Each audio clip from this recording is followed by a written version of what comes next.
Indonesia, a land of mystery and beauty, and host to round 11 of the FIA World Rally Championship. Arriving in Indonesia, Tommy Mäkinen held a commanding lead in the Drivers' Series. Realistically, he could only be caught by two men, Carlos Sainz and Colin McRae. But Subaru had problems. The Imprezas had suffered engine failures in Portugal, New Zealand and Finland, and the team had been working hard to cure the fault. The burning question was, had they succeeded?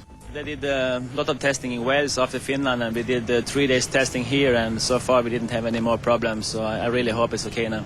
They've certainly made modifications again, and they reckon they know exactly what the problem is, so I mean it's a start. We'll see how it goes. Another long journey for the teams brought them to the only Asian round of the championship. The Rally Indonesia is also the newest round, making its first appearance in the series only last year. The rally's based in the city of Medan on the island of Sumatra, and the stages use the roads around the rubber, palm oil and cocoa plantations south of the city. Leg 1's 8 stages took the crews from Medan to the tourist resort of Parapat on the shores of Lake Toba. If it rained, the already difficult roads would offer about as much grip as ice. The lead was shared with Mäkinen after stage 2, but from stage 3 onwards, McRae began to pull away. Toyota's new Corolla World Rally car first appeared in Finland at the end of August. Their lead driver, Didier Auriol, is here.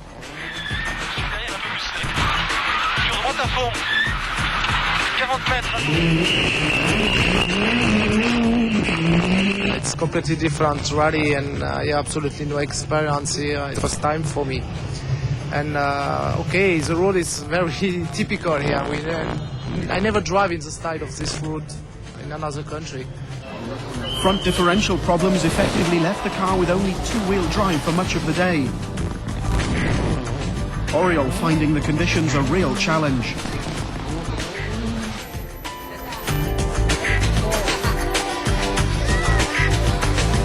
The second Ford Escort was driven by the man who finished third here last year, Juha Kankkunen. 100. One flat left, 70, over small crest. Damage caused by a heavy landing cost Kankkunen victory in 1996. The difference in winning and losing here can be tiny. Always when it is like that, it's a bit of lottery. Take a try so tires and, you know, how the stage goes and things. Easy to do mistakes on this weather. Kenneth Eriksson, like his teammate McRae, has won 2 events so far this year. Engine failures cost him dearly too, and a victory here would do a lot for the team's shaken confidence.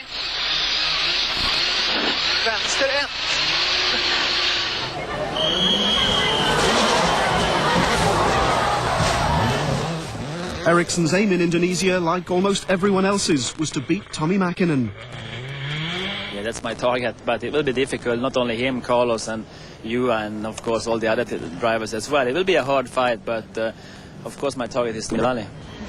Richard Burns missed Finland, but in Indonesia was back as number 2 driver in the Mitsubishi team.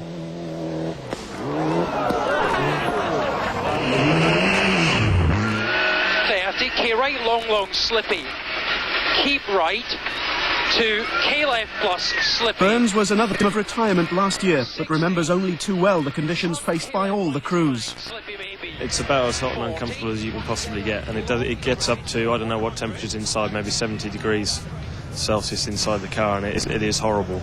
On the short stages it's not too bad, and we've got a sort of a cool vest to wear as well, which has sort of pumps cold water around, but on long stages it's not very nice at all. And how much are you drinking to keep hydrated? Well, I remember the doctor the first year we came here kept a tab on how much water we drank, and it was 15 litres during one day, so we have to keep it topped up. The second Toyota Corolla was driven by Neil Bates, but a sticking throttle would trouble the Australian all day.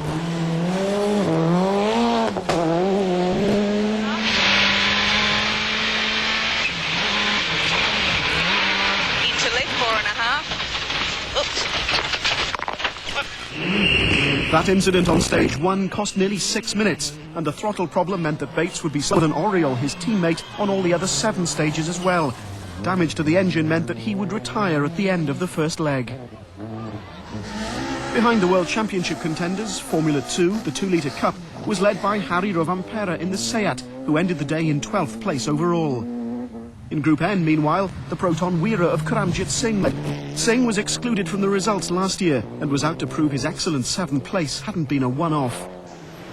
Toyota might have a new car, but they'll be Celica's rallying for many years to come. Yoshio Fujimoto was 9th in his, the end of leg 1. Make any testing before the rally, and I'm not very confident with the suspension I was using, and I'm trying something new. It seems to be working on Juha's car. Are you hoping it'll do the same on yours? Well, maybe, it's Juha, it's not the suspension, you never know. Burns had been plagued by a misfire all day, but once it was cured, he was a changed man. His charisma was fastest on stage 8, the last of the day. Flat right minus 100. Flat right 60. Kankinen and his co-driver Juha Repo had also set the quickest time on one of the day stages and would end leg 1 in 3rd place.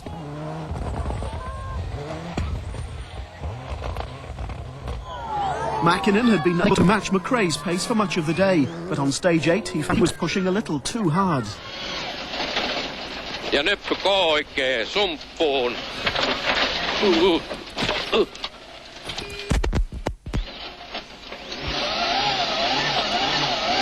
Luckily for Tommy, the accident happened close to the end of the stage, so only 8 seconds were lost to McRae. Ja lyhytlasen eri. Fastest or equal fastest on 5 of the day stages, Colin McRae's domination of the rally was almost total. Yet the 1995 world champion still managed to look relaxed. If he was under pressure from Mäkinen, he wasn't letting it show.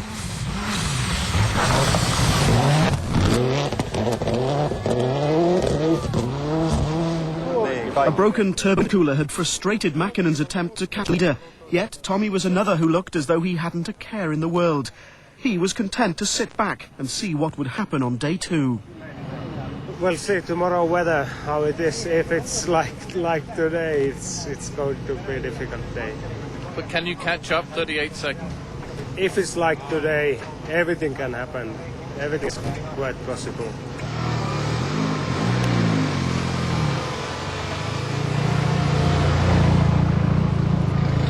Tommy had problems today. Does that make you worry about what he could pull out tomorrow? Not really. I mean, he's hell of a lucky. If you see the damage to his car and he got away with it without any problems, I mean, most anybody else it would have burst the radiator or something. He's got a lot of luck with him. You hold your breath until it's actually finished. Yeah, I mean, anything can happen. McRae's lead at the end of leg 1 was 35 seconds, while another 31 were all that separated the next 3 places. Ericsson was 5th, nearly a minute and a half behind his teammate. An early start to leg 2 saw the crews out of bed before dawn to tackle the first of the day's 8 stages. Lake Toba provided the backdrop for that first stage, at over 25 kilometres the longest of the day. The second leg looped northwards away from the lake before returning to Parapat for a second night. Concentration never wavering, Colin McRae was fastest on both the first 2 stages, his lead stretching to nearly a minute.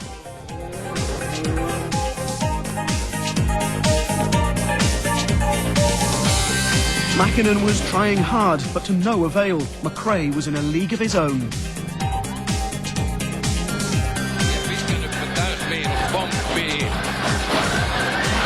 Huomio, hyppy jatkuu hidas oikein. 3. Hae, pirun pitkä hidas vaan se kivi sisällä. As the morning wore on, the Ford seemed to move up a gear. Sainz took 15 seconds off Mäkinen on stage 11, the same stage on which Kankinen set the fastest time. Kenneth Eriksson changed the suspension on his Subaru, but it didn't seem to help. Over the next 3 stages, he lost 17 seconds to the man behind him, Richard Burns. His 5th place was starting to come under threat.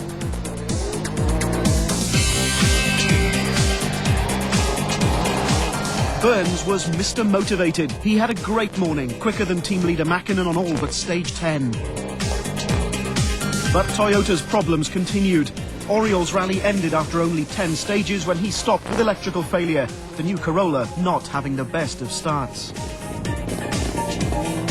No such worries for Karamjit Singh, who still led Group N and would be 6th overall by the end of the day. Both Bates and now Oriol gone left Yoshio Fujimoto, the leading Toyota driver.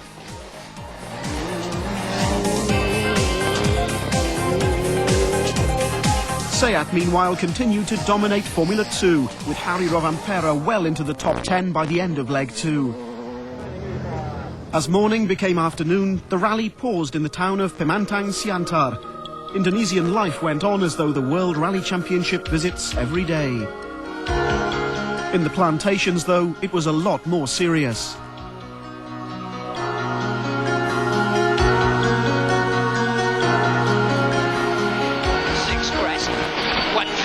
Caution, 3 left minus of a crest, slippy, tightens and opens, 3 outside. Into 3 right, opens.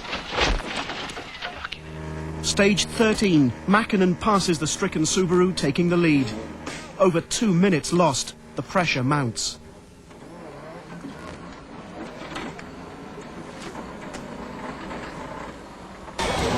McRae and co-driver Nicky Grist had another stage to tackle before reaching the safety of a service area. Of more concern than the body damage is a punctured radiator. Stage 14, 22 kilometres more through which to nurse the wounded car. Smoke coming out here. And 6 left and slow, 3 left, slippy. Into long 2 right plus. And 6 left, and 6 right over crest. Pardon? Fire. Fire, okay. Yeah, fire extinguisher out. I think we have to stop it. I think so. Find a place to stop and... Oh, rain, perfect timing. Get fire out, keep it going.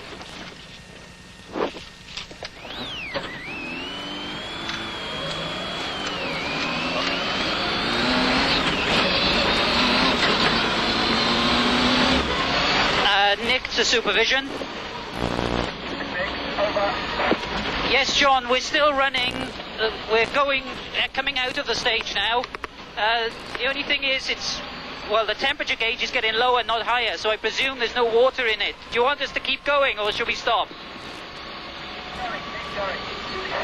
Okay, keep going.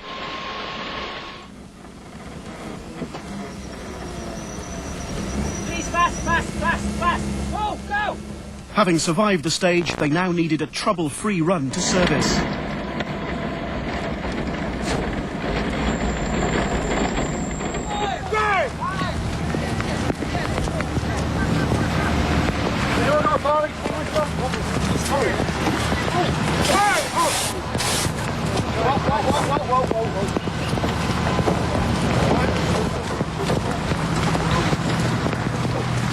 Now the pressure is on the mechanics. McRae and Grist have done their part. Well over 20 minutes were lost on the 2 stages, but there are still 8 more on which to recover the lost time. Why keep going if the car's this badly damaged? If we can get the radiator in and the engine will run okay, then it's going to be all right. The rest of the car's fine, it's just because it split the radiator. 20 minutes tick by. Another 15 minutes are allowed before the car will be excluded. The damage repaired, there's now another problem. The car won't start. One more task for the mechanics. It starts, but leaves the service area under protest. The sick-sounding Subaru has had enough. 200 metres was all it took. The heavy rain merely added to the despair of McRae's 6th retirement of the year. Colin, all that drama, and it seems to be for nothing. What happened? Yeah, it wasn't very likely that it was going to continue anyway. The engine was quite badly damaged coming out of the stage. It just got so hot, so it was worth a try. When you see all the rally mechanics running around like that trying to fix your car and you can really do nothing, what do you feel? I mean, they're the best guys in the job. You just trust them to get on with it, and they'll do it as quick as they can if they can do it good and well. It was just a stupid mistake I made, completely my fault. There was no need to even to go into the corner as quick as that. I could have backed off, another 20%. But is that it for the championship, or can still anything happen? No, I mean, just look what's happened here. You know, anything can happen, so we keep on trying as much as possible. Ever notice rallies are always in some place like Thailand or Beijing? And where the heck is Catalonia anyhow? Subaru knows there are extreme driving conditions right here in the good old US of A. That's why we put full-time all-wheel drive on every car we make, not unlike the kind that helped us win 3 World Rally Manufacturers Championships. World-class traction and control, right in your own backyard. Hey, why should Catalonia have all the fun? Subaru, the beauty of all-wheel drive. You can feel the power in this exciting new limited edition print by artist Roger Warwick. Hans Stuck in the all-conquering Audi Quattro was an awesome combination. Each print in this edition has been signed and numbered by the artist and then personally signed by the great Hans Stuck. Add this stunning artwork to your collection today. Don't miss out. Call now. Air Stuck, $165 plus $10 shipping and handling. Call 1-800-488-7742. That's 1-800-488-7742. Guaranteed Christmas delivery. No such worries at Ford, although the torrential rain wasn't helping matters. Now that it's throwing it down, now that it's raining very hard, what are you going to do? Go home. That wasn't an option for Mäkinen. He began the rally with a lead of 18 points in the Drivers' Championship and now had the golden opportunity to pick up another 10. 320 maali, 5K vasen aukeaa.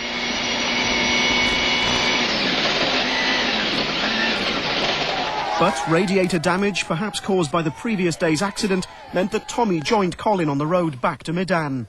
It's unbelievable luck. So stupid small thing. On the road section between 13 and 14 stages, another fan was broken and broke the radiator and water came out and engine overheating and that's it. So Burns was left as the sole surviving Mitsubishi driver. Both his team leader and McRae going out had elevated him to 4th place.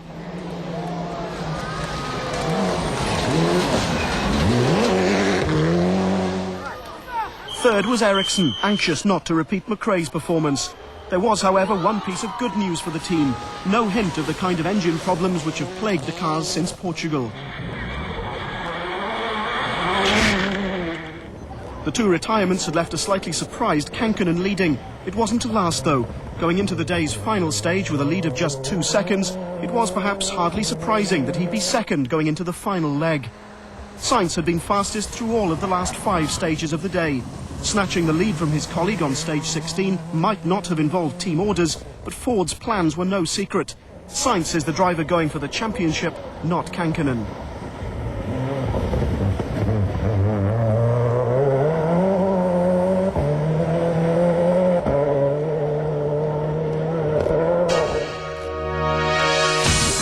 At the end of the second leg, Carlos led Juha by 20 seconds. Ericsson was now over a minute and a half behind Sainz, and Burns was within 16 seconds of snatching 3rd place. Been replaced by sunshine, yet more discomfort inside cars which become ovens in the sun. 6 final stages took the crews north back to Medan. Now running first on the road, Sainz knew that victory would edge him closer to Mäkinen with only 3 rallies left. The first 2 stages passed without incident, but on stage 19 it was a different story. 2 punctures, and while the anti-deflation mousse had worked on the rear tyre, it hadn't on the front, and Sainz had to drive for 10 kilometres with a flat. More worrying was the damage the puncture had caused to the suspension, with another stage between Carlos and his mechanics. After 5 kilometers we have a puncture and we don't know why, the mousse was not working, so we were driving in the rim the last 10 kilometers of the stage. How much time did you lose? Well, I've lost nearly half a minute to Kenneth. Worried team management could only offer advice. No one but Carlos and his co-driver Luis Moya could touch the car, so mechanics could tell Carlos what to do to adjust the suspension, but couldn't do it themselves. This one up, yes. Up.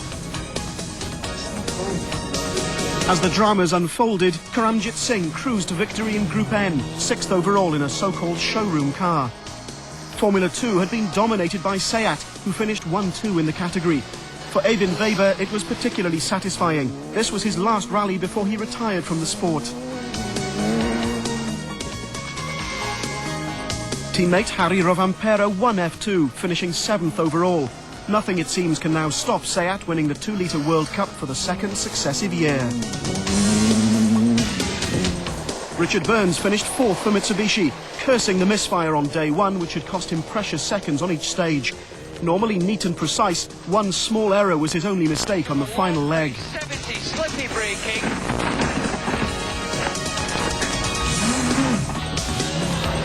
Kenneth Eriksson had been fastest through the first 3 of the day's stages and sensed his chance when Sainz was slowed by the punctures. The gap between first and third, however, was just too great. I vänster 4, 40, varning, kräver luftfart, 110 kilometer, 30. Juha Kankkunen kept up the pressure on his teammate until the very end, but knew his place, runner-up for the 3rd time this year. 40, long medium left, double caution, mud, late.